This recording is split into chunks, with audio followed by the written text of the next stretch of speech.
Hello everyone, আসসালামু আলাইকুম। আশা করি ভালো আছেন, সুস্থ আছেন। এই যে দেখেন, খাট সব কিছু এলোমেলো হয়ে আছে। স্কুল থেকে আসছি আমি, এখন বাজে প্রায় 9:15, মানে 9:30 মতো আর কি।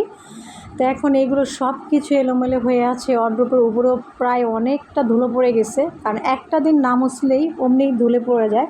তো গতকালকেও কিন্তু আমি এগুলো মোছামাছি করেছি, কিন্তু প্রতিদিনের কাজ যদি প্রতিদিন না করা হয় কিন্তু এরকম এই দেখছেন একটু ধুলো পড়ে গেছে, কী অবস্থা বলেন।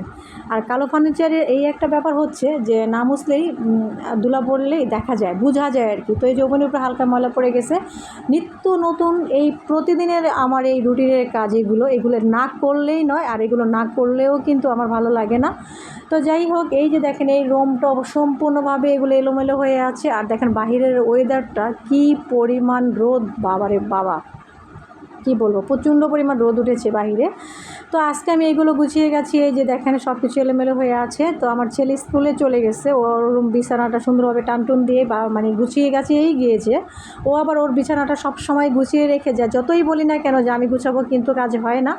সে তারটা সুন্দরভাবে গুছিয়ে তারপরেই বের হয়। অনেক সময় আমার রুমটাও গুছিয়ে দেয়। তো যাই হোক, এইগুলো এই যে সুন্দর করে টানটুন করে আমি ঝেড়ে টুরে পরিষ্কার করে নিয়ে এখন চলে যাব ওই ড্রয়িং রুমে। আজকে দেখা গেছে অনেকগুলো কাজ করব। তো ওই যে আমার বুয়াটা, ও আমার গাছটাকে সুন্দর বললাম যে পাতাটা মুছে দাও। প্রায় মানে গাছটা প্রতিদিন মুছে হয় না, কয়েকটা দিন পরপর মুছে হয় আর কি। তো যাই হোক, এই যে কিচেনটা একেবারে পরিষ্কার করে মোছামাছি করে বের হয়ে গিয়েছে। আর দেখেন কি হিবিজিবি আমার কিচেনটা, একেবারে ছোট রান্নাঘরটা। তো যার কারণে একটু চিপাচাপি হয়ে যায়। আর আমার একজনের জন্য ঠিক আছে, একটু চলাফেরা মানে কোনো রকম চলি আর কি।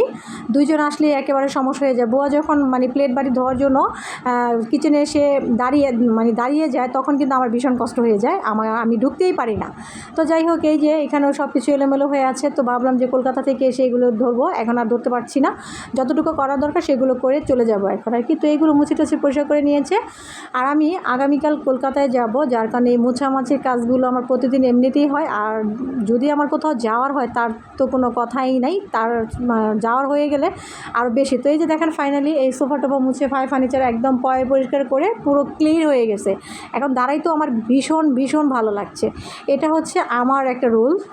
তো যাই হোক, এগুলি গুছিয়ে নেওয়ার পর এগুলো সম্পূর্ণভাবে হয়ে গেছে। তো রান্নাটা আসলে মানে বেসিক্যালি যে রান্নাটা আজকে আমি করেছি সেটা আমার ছেলে মেয়ে খাবে না। তো আজকে আসলে ডাল ভর্তাটা মানে ডালটা আমি আর কি সিদ্ধ করে রেখেছি, ভর্তাটা সেরকম বানাইতে পারি নাই।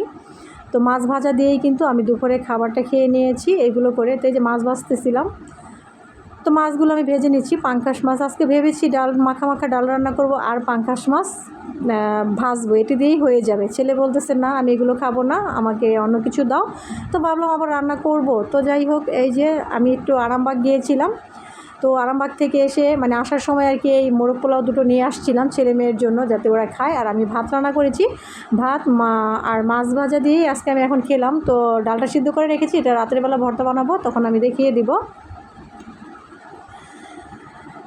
তো যাই হোক, এই যে পোলাও হলে আমার বাচ্চাদের কোনো কথাই নাই। তো এই যে মাছ ভাজা নিয়ে আর ভাত নিয়ে চলে আসলাম। এই যে আমার মাছ ভাজাটা ছোটো ছোটো পিস, তো আমি 3 পিস নিয়ে নিয়েছি, আর 2-3টার মতো কাঁচামরিচ নিয়েছি, আর নিয়েছিলাম 3 ফাড়ির মতো শসা। এগুলো দিয়েই কিন্তু এখন আমি ভাতটা খাবো। আর এত মজা লেগেছিল কি বলবো।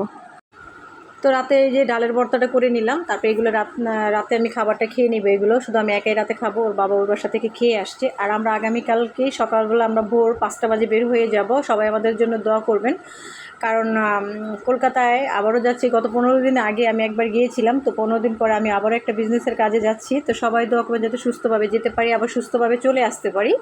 তো এই তো ছিল আজকের মতো ভিডিও। আর যদি কেউ কিছু জানার থাকে অবশ্যই বলবেন। তো আল্লাহ হাফেজ।